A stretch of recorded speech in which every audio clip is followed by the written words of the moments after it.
Welcome to the inaugural episode of Tennessee Concrete Conversations, a podcast about all things concrete with a focus on the great state of Tennessee. I'm Alan Sparkman, Executive Director for the Tennessee Concrete Association. Today we're going to talk about maybe the storm clouds on the horizon for the construction industry, inflation, interest rates, supply chain, and talk a little about how serious that may be.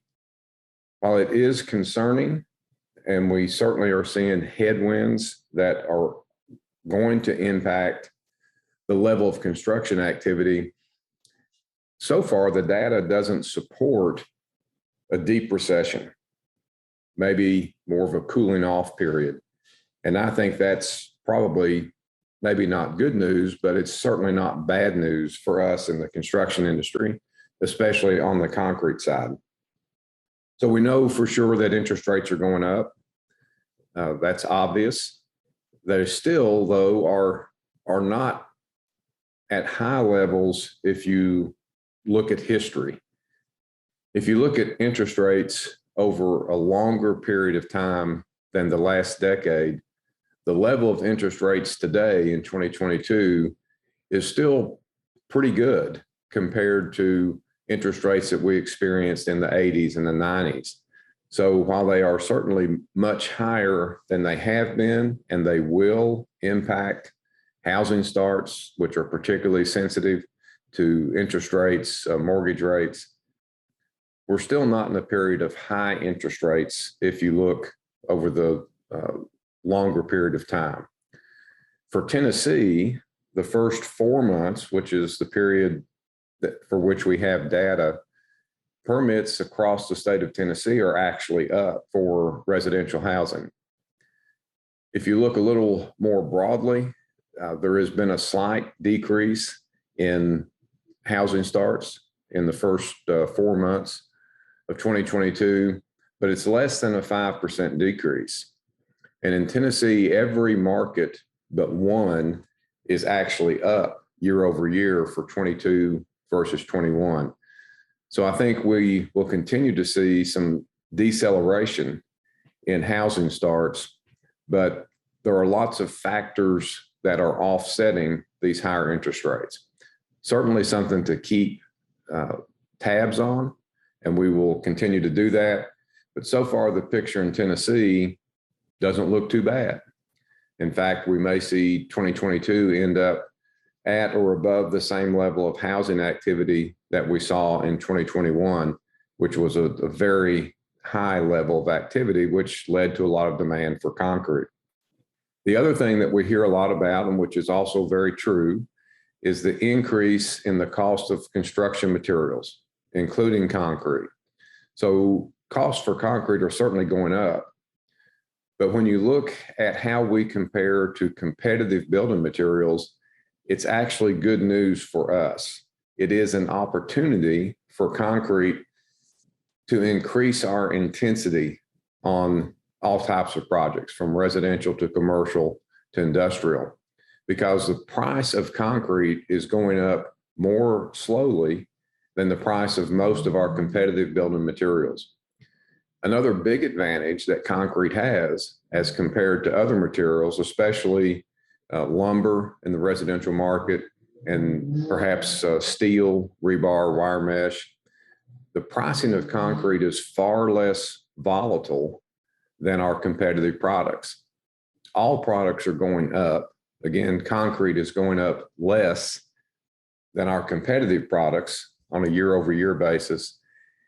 But we're also kind of like the tortoise.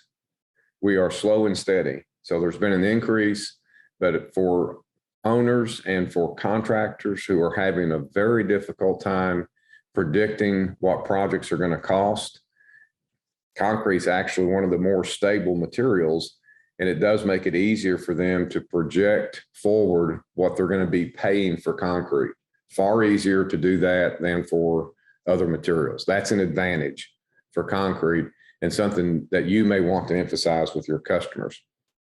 So another bright spot for the construction industry and for concrete is the federal funding that will be coming to all states as a result of legislation that was passed earlier this year. The United States is going to be making an historic investment in infrastructure. At the state level, and it does vary from state to state, most state DOT construction programs will see about a 20% increase over their current levels of activity. That's what we're predicting for Tennessee. So Tennessee's current program is about $1.2 billion per year. That's been the average for the last few years. So we expect that to approach $1.5 billion or perhaps a bit more because of this new funding. That's a significant increase, and that's going to increase demand for concrete on those projects. Some of the early money, which we'll start to see work its way into the system late this year and early next year for 2023 projects. But there is a focus for some of the early money on bridges, and bridges have a high concrete intensity. So a lot of that money will result in an increased demand for our product, which is good news for us. There are certainly some challenges to providing concrete to the DOT in almost every state. We're working closely with TDOT here in Tennessee to try to make it less risky, more profitable for ready-mix producers to take on state work. But as we see a slowdown in residential potentially and possibly commercial, this increase in the infrastructure market is good news for us. The other big segment for ready-mix producers is commercial construction. We're seeing some pretty important shifts in the types of commercial work that is being built.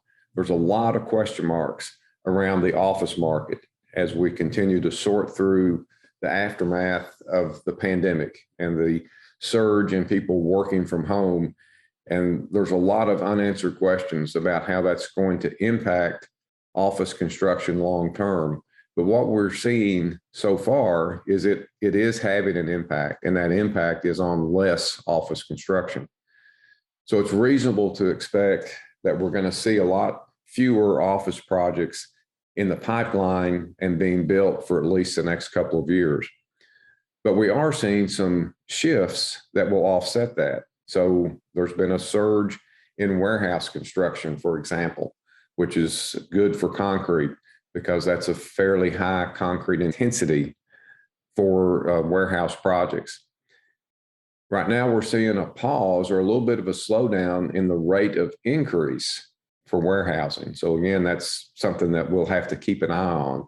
But overall, the level of commercial construction activity looks to be pretty stable. So I think the picture, we're here almost at the midpoint of 2022.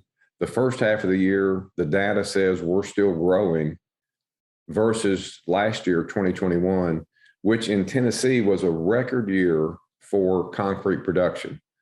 For the first time since we've been a state, we produced more than 9 million cubic yards in the state of Tennessee. So a really good year for us in 2021. And right now, even with all the headwinds, inflation, interest, the severe disruption in our supply chain with regard to Portland cement, which has a lot of ready-mix producers on allocation, even with all those headwinds, we're still a bit ahead of where we were last year, and last year was a record. So that may change by the end of the year. But right now, what it looks like is not a deep recession, nothing similar to what we saw a decade ago, but perhaps a little bit of breathing room. We still struggle with workforce. Was a huge issue for us and for most other segments of the construction industry prior to the pandemic. It is an issue today, and it will likely be an issue for the next decade. But if we have a slight easing in demand, that will ease some of the discomfort that we're feeling on the workforce side.